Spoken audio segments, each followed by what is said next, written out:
उत्तराखंड विधानसभा के बजट सत्र का हुआ आगाज। पहले दिन बसपा विधायक सरबत करीम अंसारी को दी गई श्रद्धांजलि। सीएम बोले, आज पूरा सदन दुखी।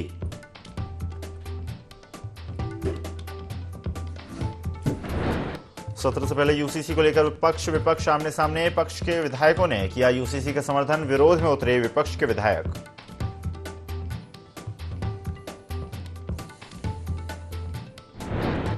लोकसभा चुनाव से पहले कांग्रेस को एक और बड़ा झटका। कांग्रेस वरिष्ठ नेता पीके अग्रवाल और लक्ष्मी अग्रवाल ने थामा भाजपा का दामन। भाजपा प्रदेश अध्यक्ष महेंद्र भट्ट ने दिलाई सदस्यता।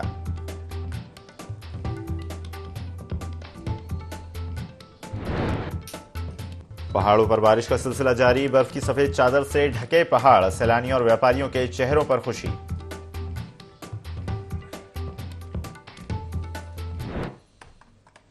नमस्कार, स्वागत है आपका। IND 24 देख रहे हैं आप। मैं हूं आपके साथ ईसा अहमद। बुलेटिन की शुरुआत बड़ी खबरों के साथ। उत्तराखंड विधानसभा का सत्र आज से शुरू हो गया है, जिसमें विधानसभा के सभी सदस्य उत्साहित दिखे। सत्र शुरू होने से पहले पक्ष और विपक्ष के विधायकों ने यूसीसी को लेकर एक दूसरे पर आरोप प्रत्यारोप लगाया। यूसीसी को लेकर सत्ता पक्ष के विधायक समर्थन में, तो वहीं विपक्ष के विधायक विरोध में उतरे हुए नजर आए। विपक्षी विधायकों ने कहा कि जब तक यूसीसी का मसौदा उन्हें मिल नहीं जाता, तब तक कहना जल्दबाजी होगी। जबकि भाजपा विधायकों ने इसे राज्य और देश का हित का विषय बताया और सीएम धामी को इस पर पहल करने के लिए धन्यवाद दिया।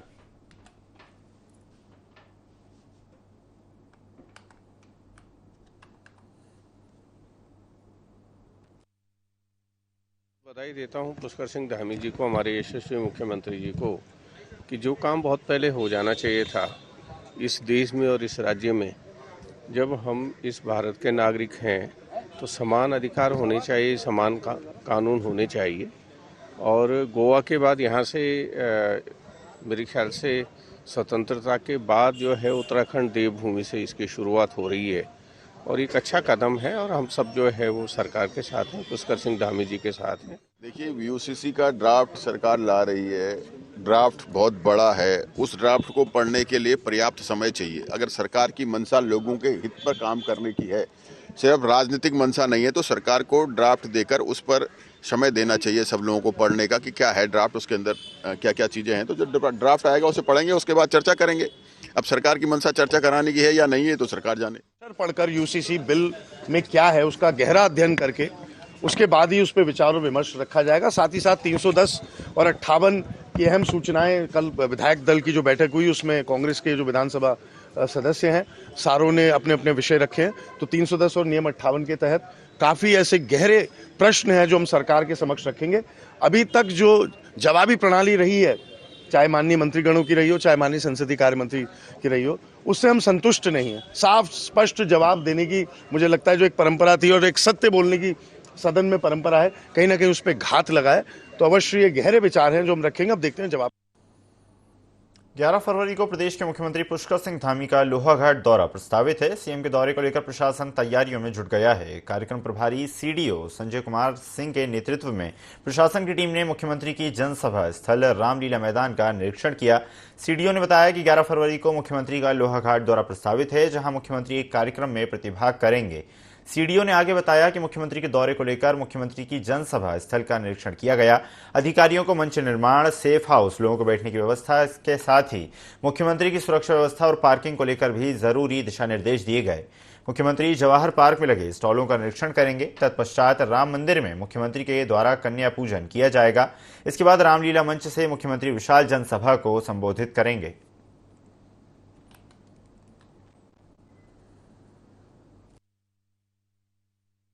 का 11 फरवरी को लोहाघाट का प्रस्तावित दौरा है। मातृशक्ति बंधन कार्यक्रम के रूप में मातृशक्ति के सम्मान के लिए माननीय मुख्यमंत्री जी 11 तारीख को लोहाघाट आ रहे हैं। तो आज पूरी प्रशासन की टीम और हमारे भारतीय जनता पार्टी के कार्यकर्ता और लोहाघाट के नगर के व्यापारी, हम सब मिलकर सीएम साहब के भव्य स्वागत की तैयारी कर रहे हैं। सभी लोहाघाट के लोग एक विशाल जुलूस के साथ उनका स्वागत करते हुए सरस्वती शिशु मंदिर तक, हथरंगिया तक लाएंगे और वहाँ पर हमारी जो माताएं बहनें हैं वो माननीय मुख्यमंत्री जी का स्वागत करेंगी। और जवाहर पार्क में विभिन्न योजनाओं का लोकार्पण, शिलान्यास और जो हमारे स्वयं सहायता समूह के प्रदर्शनी होगा उसका अवलोकन करने के बाद सीधे सीएम साहब रामलीला मंच पे आएंगे। रामलीला मैदान के अंदर मुख्य कार्यक्रम होगा, इसमें माननीय मुख्यमंत्री जी का संबोधन होगा। सुरक्षा मानक होते हैं माननीय मुख्यमंत्री जी के भ्रमण के लिए, उसके लिए समस्त डायरेक्शन दिए गए कि किस प्रकार से बैरिकेडिंग की जानी है, किस प्रकार बैठने की व्यवस्था होगी। इसके अतिरिक्त क्योंकि बहुत बड़ी संख्या में महिलाओं के और सम्मानित नागरिकों के प्रतिभाग करने की उम्मीद है। हरिद्वार स्थित बीएचईएल की जमीन राज्य सरकार को देने के लिए मुख्यमंत्री मांग कर रहे हैं, जिस पर पूर्व मुख्यमंत्री और सीनियर कांग्रेस नेता हरीश रावत ने सवाल उठाए। उन्होंने कहा कि सही ढंग से पब्लिक सेक्टर यूनिट को खत्म करने की कोशिश की जा रही है और इसलिए राज्य सरकार की नजर भेल की जमीन पर है। पिछले दिनों इन्वेस्टर समिट का काफी हल्ला हुआ, लेकिन इन्वेस्टमेंट अभी तक धरातल पर उतरता हुआ नजर नहीं आ रहा है। इसके अलावा हरीश रावत ने यूसीसी, महंगाई, बेरोजगारी और कानून व्यवस्था जैसे मुद्दों पर राज्य सरकार को घेरा।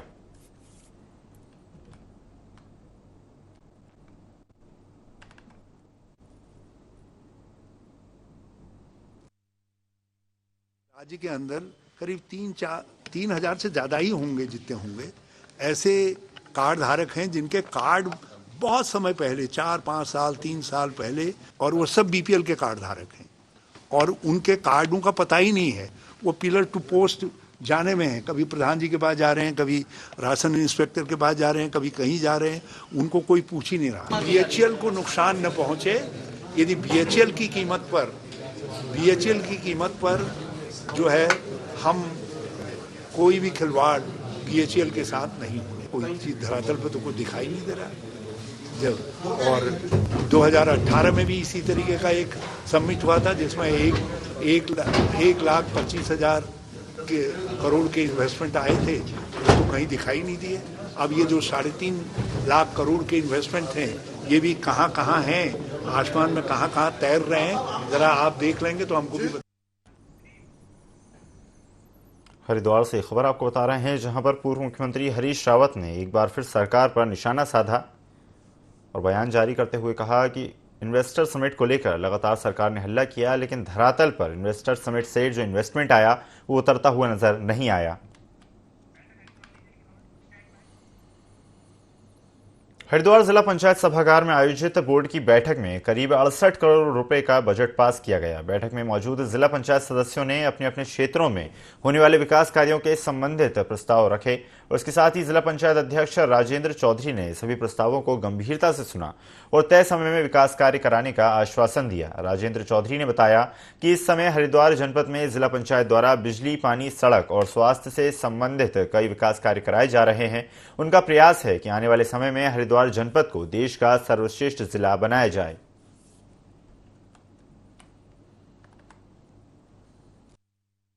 टोटल मिला के जो बजट हमको अनुमानित 86-87 करोड़ का मिलता है, उसको कैसे कैसे कहाँ लगाना है, उस पर ही हमारा ये मीटिंग हुई है। पूरे जिले में जिला पंचायत का कुछ ना कुछ कार्य चल रहा है, चाहे वो सड़क का हो, चाहे खड़ंचे का हो, चाहे पानी का हो, चाहे लाइट का हो, चाहे जो हमारे शमशान घाट है, मुरद घाट है, उनका सफाई का, उनकी सौंदर्यीकरण का काम हो, चाहे मंदिर का हो, अनेकों काम चल रहे हैं। और अब की बार तो जिला पंचायत ने जो हमारा कावड़ मेला चलता था उसमें भी जिम्मेदारी दी गई थी उसकी सफाई का, पानी का। जो हमारे शिव भक्त है, जो कावड़ी आते हैं, उनकी ठहरने की, भोजन की व्यवस्था भी जिला पंचायत ने की थी। लोहाघाट के शिक्षक भवन में पुरानी पेंशन बहाली को लेकर बैठक का आयोजन किया गया, जिसमें पुरानी पेंशन बहाली के राष्ट्रीय आंदोलन के जिला अध्यक्ष गोविंद सिंह मेहता, प्रकाश तगाड़ी मौजूद रहे। जिला चंपावत के कलेक्टर परिसर में 11 फरवरी को प्रांतीय नेतृत्व के आह्वान पर धरना प्रदर्शन किया जाएगा। कार्यक्रम में सभी वक्ताओं ने कहा कि कार्यक्रम को सफल बनाने के उद्देश्य से घर घर जाकर प्रचार और प्रसार करना पड़ेगा, तब जाकर हम पुरानी पेंशन बहाली के आंदोलन को जन आंदोलन में बदल सकेंगे। आने वाले लोकसभा चुनाव में कर्मचारियों को अपनी ताकत का एहसास सरकार को कराना है, ताकि वे पुरानी पेंशन को दोबारा बहाल करने के लिए मजबूर हो।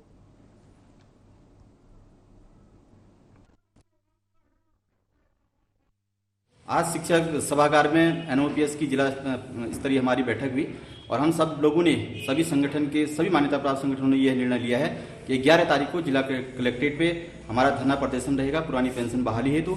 मैं सभी संगठनों के सम्मानित सदस्यों से, सभी एनपीएस साथियों से निवेदन करूंगा कि अधिक से अधिक संख्या में 10 बजे कलेक्ट्रेट भवन जिला चंपावत में पहुंचकर इस कार्यक्रम को सफल बनाने में अपनी भूमिका अदा करें। चंपावत के एसपी अजय गणपति के निर्देश पर जिले में नशा तस्करों के खिलाफ कार्रवाई लगातार जारी है। पुलिस ने बनबसा के मलेरिया नाले के पास 600 नशे के इंजेक्शन और 5.70 ग्राम स्मैक के साथ बाइक सवार 2 नेपाली नशा तस्करों को गिरफ्तार किया। नशीले इंजेक्शनों की कीमत कुल 2 लाख रुपए तथा स्मैक की कीमत 50,000 रुपए आंकी जा रही है। एसपी अजय गणपति ने बताया कि बरामदगी जनपद के बॉर्डर पर पकड़ी गई नशे के इंजेक्शनों की सबसे बड़ी रिकवरी है। उन्होंने कहा कि ये तस्कर भारत में नशे के इंजेक्शन को 40 रुपए में खरीदते थे और नेपाल में 600 से 700 रुपए के हिसाब से बेचते थे।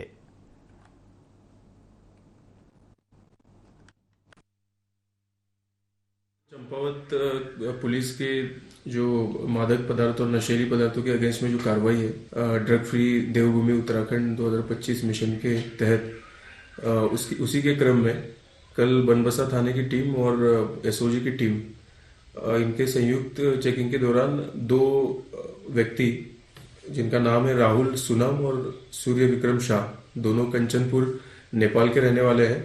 इनके पास से 300 बुप्रेनॉर्फिन और 300 फेनार्गन के इंजेक्शंस, टोटल 600 इंजेक्शंस और 5.7 ग्राम स्मैक, कुछ कैश और फोन ये बरामद हुए हैं। इसमें 8/21 एनडीपीएस में मुकदमा दर्ज हुआ है और इसमें आगे की वैधानिक कार्रवाई जारी है। खबर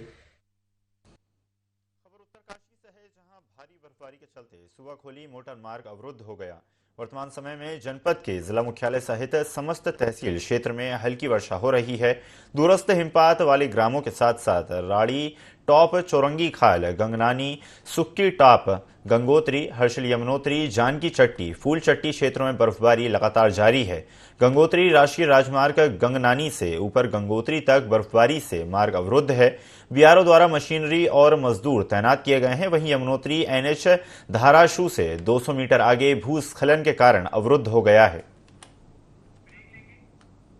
मोहम्मदपुर जट गांव के एक युवक के द्वारा कबूतरों को मारे जाने पर गांव के ही दूसरे व्यक्ति ने गाली गलौज कर दी, जिससे नाराज होकर युवक ने एक अधेड़ व्यक्ति की कुल्हाड़ी से काटकर हत्या कर दी।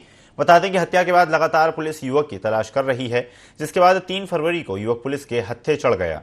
जिसके बाद पुलिस द्वारा युवक से गहन पूछताछ करने पर अपना जुर्म कबूल कर लिया। साथ ही हत्या में इस्तेमाल हथियार भी बरामद कर लिया। आरोपी ने बताया कि हत्या के बाद शव को नहर में डालना चाहता था, पर जब उससे शव संभाला नहीं गया तो उसने नाले में ही डाल दिया। वहीं पुलिस पूरे मामले की जांच पड़ताल में जुटी है।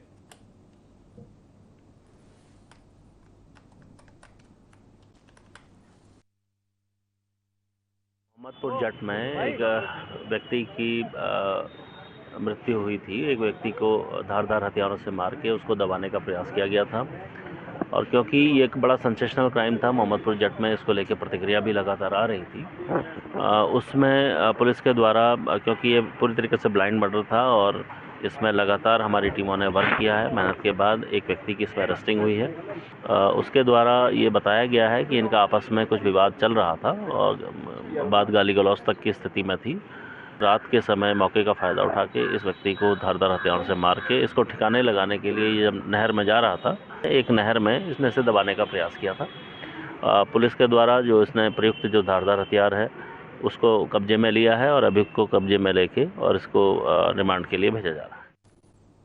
उत्तराखंड विधानसभा का सत्र शुरू हो गया है। सत्र के दौरान सुरक्षा व्यवस्था को लेकर पुलिस ने अपनी तैयारियां पुख्ता की हैं। सुरक्षा के लिए 12 क्षेत्राधिकारी लगाए गए हैं। इसके अलावा इंस्पेक्टर, सब इंस्पेक्टर सहित 200 पुलिसकर्मी विधानसभा के चारों ओर मुस्तैद रहेंगे। देहरादून के एसएसपी अजय सिंह ने बताया कि विधानसभा सत्र के दौरान कई राजनीतिक और सामाजिक संगठनों के लोग धरना प्रदर्शन और विधानसभा का घेराव करने के लिए पहुंचते हैं। ऐसे में विधानसभा परिसर के आसपास 300 मीटर की दूरी तक धारा 144 लगाई गई है और जो लोग भी धरना प्रदर्शन या जुलूस लेकर आएंगे उन्हें दूर ही रोक लिया जाएगा।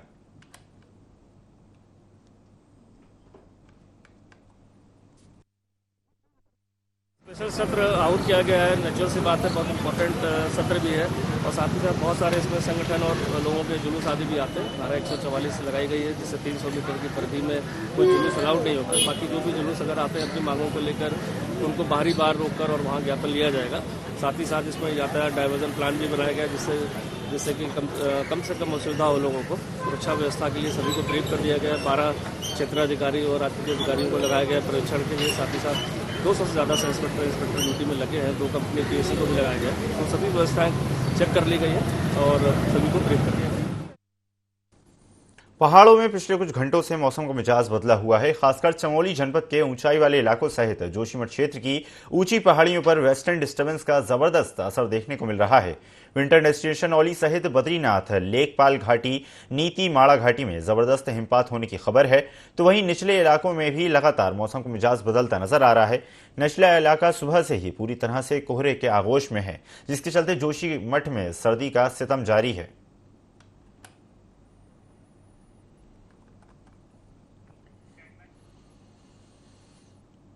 उत्तरकाशी की बहुचर्चित सिलक्यारा टनल में 2.5 महीने बाद एक बार फिर से निर्माण कार्य प्रारंभ हो गया है। आपको बता दें कि चारधाम सड़क परियोजना में करीब 853.79 करोड़ लागत से सिलक्यारा से लेकर पोल गांव तक 4.5 किलोमीटर लंबी सुरंग का निर्माण किया जाना था, लेकिन बीते 12 नवंबर 2023 को दीपावली की रात सुरंग का कुछ हिस्सा ढहने से 41 मजदूर अंदर ही फंस गए थे, जिसके बाद 17 दिनों के कड़े संघर्ष के बाद सभी मजदूरों को सकुशल बाहर निकाला गया, जिसके बाद सीएम ने जांच के आदेश देकर सुरंग को सील कराया था। लेकिन अब केंद्रीय सड़क परिवहन मंत्री एवं राजमार्ग मंत्रालय ने 10 जनवरी को कार्यदायी संस्था को दोबारा निर्माण कार्य करने की अनुमति दे दी है। वहीं सूत्रों से मिली जानकारी के अनुसार कार्यदायी संस्था ने बड़कोट छोर से तो सुरंग का निर्माण संबंधी कार्य शुरू कर दिया है, लेकिन भूस्खलन वाले हिस्से में मलबे के चलते धीमी गति से कार्य चल रहा है।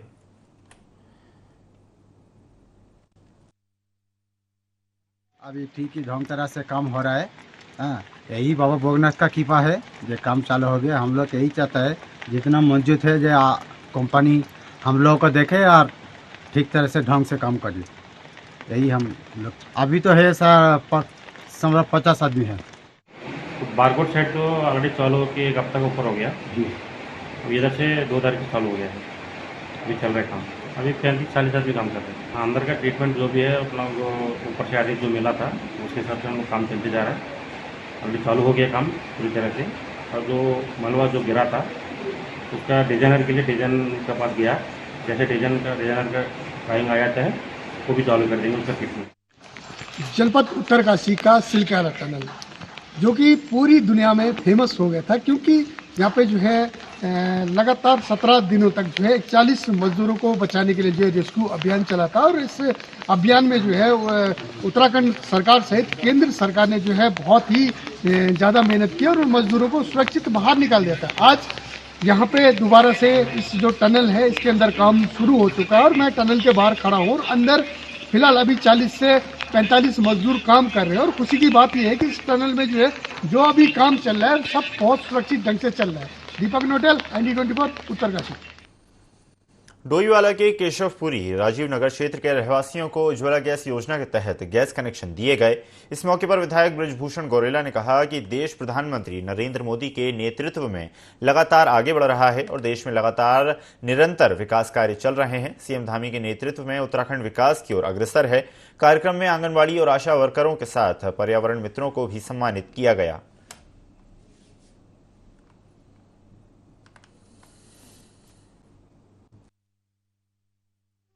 उज्ज्वला गैस वितरण करने का जो प्राथमिक परिवार हैं और माननीय विधायक जी इस प्रोग्राम के मुख्य अतिथि थे और सभासद मैडम जी उपस्थित थे और सभी को लगभग लाभार्थी 80 के लगभग लाभार्थी थे जिनको मुफ्त गैस कनेक्शन वितरण किए गए हैं। देश के यशस्वी प्रधानमंत्री जी का बहुत आभार प्रकट करता हूं कि उन्होंने हमारे उन बहनों की चिंता की है जिनके घरों में गैस का कनेक्शन नहीं था। खत्ता से भी आए हुए कुछ लोग थे, 80 से अधिक हमने गैस के कनेक्शन उनको उज्ज्वला योजना के तहत आज वितरित किए। कांग्रेस पार्टी के कुछ नेता अपने समर्थकों के साथ भाजपा का दामन थामने जा रहे हैं। माना जा रहा है कि कांग्रेस के वरिष्ठ नेता पीके अग्रवाल और दिनेश धने अपने सैकड़ों समर्थकों के साथ भाजपा ज्वाइन कर सकते हैं। कांग्रेस के नेताओं के साथ भाजपा में जाने पर पार्टी के प्रदेश अध्यक्ष करण माहरा का कहना है कि राजनीति में आने वाला कोई बच्चा नहीं होता और किसी को जबरदस्ती पकड़कर पार्टी में नहीं रखा जा सकता। हालांकि उन्होंने भाजपा ज्वाइन करने वाले नेताओं पर सवाल उठाए कि ऐसे नेताओं को बताना चाहिए क्या वो अंकिता भंडारी मर्डर केस के समर्थन में है या फिर विरोध में।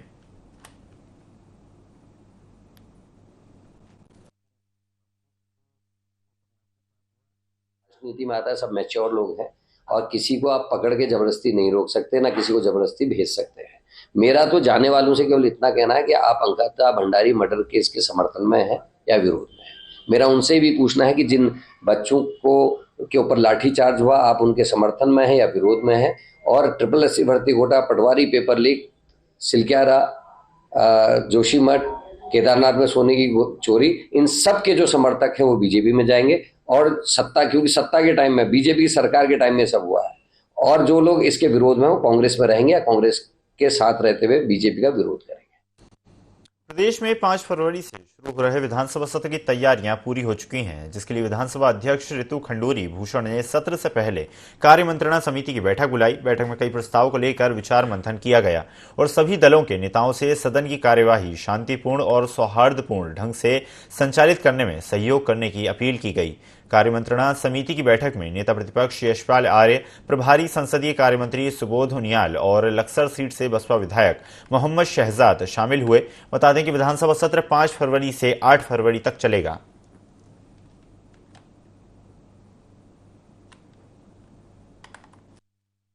सत्र सरकार बुलाया है यूसीसी पर चर्चा करने के लिए, लेकिन यूसीसी अभी जनता के बीच या विधायकों पर नहीं है, तो उस पर क्या चर्चा हो जाएगी, उस पर क्या सवाल किया जा सकता है, क्या पूछा जा सकता है। जिस आयोग का गठन किया गया है उसने किससे सुझाव लिए हैं और कहाँ बैठ कर बनाया है, इसका भी शायद किसी को नहीं पता है। जो अफसर चाह रहे हैं वो हो रहा है। जो धार्मिक लोग हैं, जो हमारा भारतीय संविधान है वो सेकुलर है, ना कि सापेक्ष है। सबको अपने धर्म के अनुसार जीवन यापन करने का अधिकार है। मैं समझता हूँ उस पर सीधा हमला है। कार्य मंत्रणा की बैठक हुई और उसमें जो बात कही गई कि यूसीसी को लेकर के ये सत्र आहूत किया गया है। अब यूसीसी का जो ड्राफ्ट है वो 6 तारीख को विधानसभा में ले होगा और उसके बाद 7 और 8 को उस पर चर्चा होगी। देखिए, जो परंपराएं होती है, जब कोई भी जो यूसीसी का मसौदा है उसको पहले विधानसभा पटल पर ले किया जाएगा, और जब विधानसभा पटल पर ले होता है तभी जो है विधायकों को मिल पाता है। ये तो परंपरा है। यूसीसी को लेकर विशेष सत्र बुलाने के संबंध में सरकार द्वारा, संसदीय कार्य मंत्री द्वारा अपना पक्ष रखा गया और हमने कहा कि इसमें विस्तृत चर्चा होनी चाहिए और इसको सदन में पटल में रखे जाने के पश्चात पर्याप्त समय माननीय सदस्यों को मिलना चाहिए, जिससे कि वो उसका अध्ययन कर सकें और फिर चर्चा में भाग ले सकें। कल से सत्र शुरू होने जा रहा है, तो हमने इस बात पर चर्चा की कल से जो सत्र चालू होगा उसमें हम सब सौहार्दपूर्ण वातावरण में चर्चा करें और अच्छे तरीके से अपने प्रश्नों का जो भी आप लोगों को सत्र में रखना है उसकी बात हो। मुख्यमंत्री पुष्कर सिंह धामी के नेतृत्व में हुई राज्य कैबिनेट की बैठक में यूसीसी का ड्राफ्ट रिपोर्ट पेश नहीं हुआ। ऐसी संभावना जताई जा रही थी कि कैबिनेट में ड्राफ्ट रिपोर्ट पेश हो सकती है। वहीं इस संबंध में मुख्यमंत्री पुष्कर सिंह धामी का कहना है कि यूसीसी ड्राफ्ट रिपोर्ट को लेकर जो भी औपचारिकताएं हैं, हमारी सरकार उनको तेजी से पूरी कर रही है। इसके साथ ही यूसीसी ड्राफ्ट रिपोर्ट का परीक्षण भी किया जा रहा है, जिसके बाद कैबिनेट बैठक करके विधानसभा के विशेष सत्र में हम यूसीसी को लेकर आएंगे।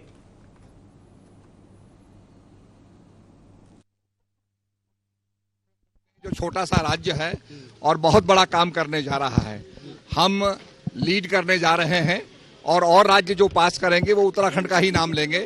तो यूसीसी पास होने जा रही है, इसके लिए पूरी हमारी तैयारियां हो चुकी हैं। आज चर्चा भी थी, एक कैबिनेट और होगी, उसके बाद ये पास हो जाएगा। विधानसभा का सत्र आहूत है, इसलिए आज मुख्यतः परंपरा ये रही है कि विधानसभा के सत्र के समय में ब्रीफिंग नहीं होती है, नहीं तो मुख्य सचिव आपको ब्रीफिंग करती है। बहुत सारे हमने जो राज्य के जरूरी मुद्दे हैं उन सभी मुद्दों पर आज चर्चा हुई है और इस सत्र में हम यूसीसी लाएंगे। ये पहले से हम लोगों ने तय किया हुआ है, उसका परीक्षण कर रहे हैं, जो भी औपचारिकताएं हैं पूरी कर रहे हैं। इसके बाद हम लोग अन्य एक कैबिनेट और करेंगे और फिर हम ड्राफ्ट लाएंगे। सीएम आवास में नियुक्ति पत्र कार्यक्रम का आयोजन किया गया, जिसमें मुख्यमंत्री पुष्कर सिंह धामी ने परिवहन निगम में सहायक लेखाकारों और मृतक आश्रितों को नियुक्ति पत्र दिए। सीएम धामी ने सभी को नियुक्ति पत्र देते हुए शुभकामनाएं दी और कहा कि सभी अपने कार्यक्षेत्र में पूरी ईमानदारी और कर्तव्य निष्ठा के साथ कार्य करें। आपको बता दें कि परिवहन निगम के नियुक्ति पत्र वितरण कार्यक्रम में सीएम धामी ने सहायक लेखाकारों और मृतक आश्रितों को नियुक्ति पत्र सौंपे हैं।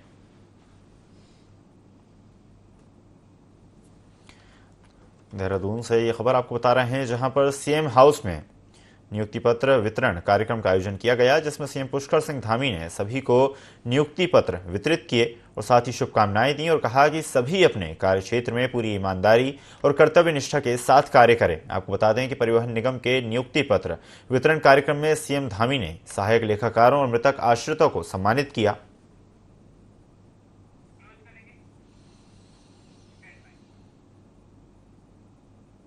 इस बुलेटिन में फिलहाल इतना ही। खबरों का सिलसिला लगातार जारी है। बने रहिए IND 24 के साथ। नमस्कार।